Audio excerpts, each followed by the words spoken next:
Thank you very much, and a very good morning, good afternoon, good evening to you. My name is Ben Emmens at The Conscious Project, and I have enjoyed what we've heard so far, the biology of hope, the opportunities to seize, importance of purpose, importance of slowing down, thank you, Graham, the risk of being caught up in the swirls. Thank you, Jennifer, for that. And I've been thinking a lot about hope, and I'm concluding really that in order for us to be able to find hope, we first need to choose optimism. We've got to believe that it's possible, that it's worth it, and then take a step towards it. So I should say right at the outset, full disclosure, I am an optimist. I live in an optimistic town, the town of Frome in the southwest of the UK, a town that has chosen optimism, is doing local government very, very differently, independent councillors, visionary health professionals, very active social enterprise, a big civic imagination, and currently very exciting project, 3-year project focused on health and climate to make the town a better place. So I'm seeing some results. It is worth choosing optimism. The future is certainly brighter when we do. The alternative, that's pretty awful to contemplate, I would say. So let's look at some of the evidence. Moving on, let's take a moment to be inspired by nature. Now, nature is endlessly surprising. Some might say nature is the original and eternal optimist. Why the acorn, you might be thinking? Well, here in the UK, it's been an extraordinary year for acorns, a bumper crop. Very unusual, but it does happen from time to time. A special mast year, as it's referred to. Now, we know that not every acorn will grow into and become a mighty oak. But I'm optimistic that many will. And I want to ask you a question. Think about the metaphorical acorns, the seeds you've planted this year in your team, in your division, in your organization. What are they going to become? Now, if optimism is a choice, why choose it? If we go back and think about trees just for a moment longer, there's a wonderful Greek proverb that says a society grows great when people plant trees, even though they know they'll never get to sit in that tree's shade. And there's another saying I'm fond of: if the best time to plant a tree was 30 years ago, the second best time is surely today. So optimism, we need to be careful here. Optimism is about acknowledging where we are, the imperfection around us, the chaos around us, and choosing to see beyond this and move towards the future for the sake of those that come after us. So optimism is about inspiring others, finding purpose, as we've heard already, and unleashing creativity and innovation. That's the kind of energy we need in our lives and in our work, especially those of you that lead teams. So I'd argue that optimism is also about direction. So let me ask you, what direction are you heading? What values are guiding you? Now, in business, managers and leaders that act in self-interest don't generally inspire optimism. So we're not talking about selfish optimism, where the future is only good for me. That's a lonely and miserable prospect, really. And if the future comes at a great cost to individual well-being, or it relies on people or the planet being harmed, then that's not hopeful direction. No. We're talking about an optimism that lifts all, that is visionary, and that hopes things can be better for all, where problems are solved. And for this, we need optimistic leaders leaders that are able to set direction, inspire, sustain hope, and that bring us with them.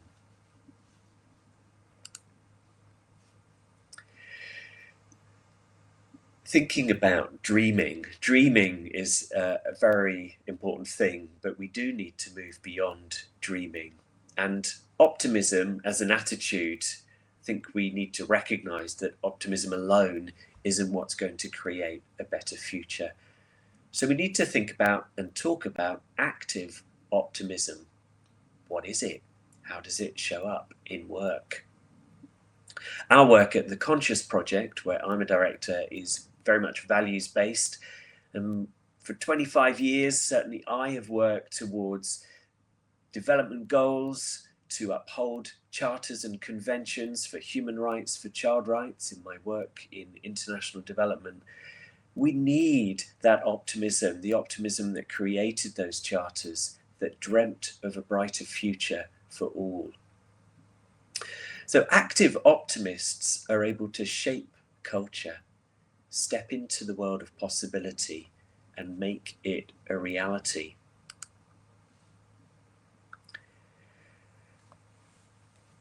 I'm sure you can think of optimists whose determination and resilience has brought a vision to life. I want to tell you about one optimist today, Sir Tim Smith, who more than 25 years ago saw an opportunity to transform an old china clay quarry pit in Cornwall into an inspiring, award-winning and successful visitor attraction, celebrating nature, hope and possibility. The Eden Project has more than 500,000 visitors a year, so more than 23 million since opening, providing education, creating jobs, securing revenue, a beacon of renewal. Now, it's not without its challenges. These are tough times, but the Eden Project still sustains hope. It's one of my favorite places. I was there again last month. You see in the photo on the right there, it's still delivering, always changing, always adapting, always hopeful. Contemplate for a moment the kind of optimism required, and then the active optimism that enabled that project to come to life. Let me tell you about another project that really exemplifies active optimism, project I did this year with some colleagues at UNICEF, a Managing People with Purpose program, a huge investment in culture. We aimed this project at 6,500 managers globally, building trust, developing psychological safety, shaping a more inclusive and engaging culture. It sure does take a team of optimists and a huge courage, I must add, to tackle a project of that ambition and scale, especially in the context of huge financial challenges in the development sector and very challenging organizational change. But again, this project is a combination of vision, optimism, choosing to believe, and then the determination and commitment to implement. So let's bring it back to the world of work. I'd say that optimism is an essential component for leaders at the highest level. I wonder even whether the CEOs should perhaps think of yourselves here today as chief executive optimists. We need to model very specific behaviors, though, if we want to increase optimism. We need very conscious engagement that's mindful of others, not selfish. We need people-centered dialogue that listens to understand, that's fair and reasonable. We need appreciative approaches that are generous, that recognize effort. We need courage, courageous decision-making that sets direction.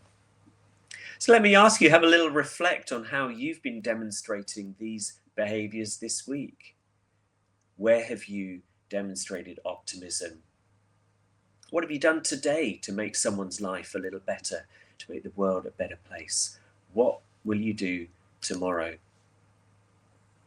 Make no doubt, optimism is a choice. It's a daily commitment. It's a conscious choice evidenced by action.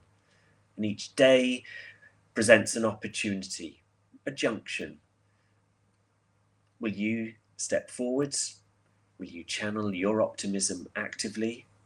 Will you shape the future or be shaped by it? So I'm choosing optimism. What about you? What are you going to choose? And on that note, I think I'm probably going to head off later and plant some trees. Thank you. Oh, great.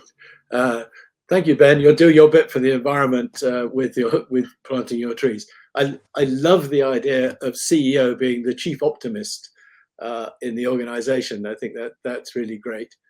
And you look at it, Inspired Leaders, your example of Tim and the Eden Project is one, somebody who can see through the current situation, have a vision of the future, and then make it happen because Absolutely. they overcome all sorts of potential problems in doing it. And Absolutely.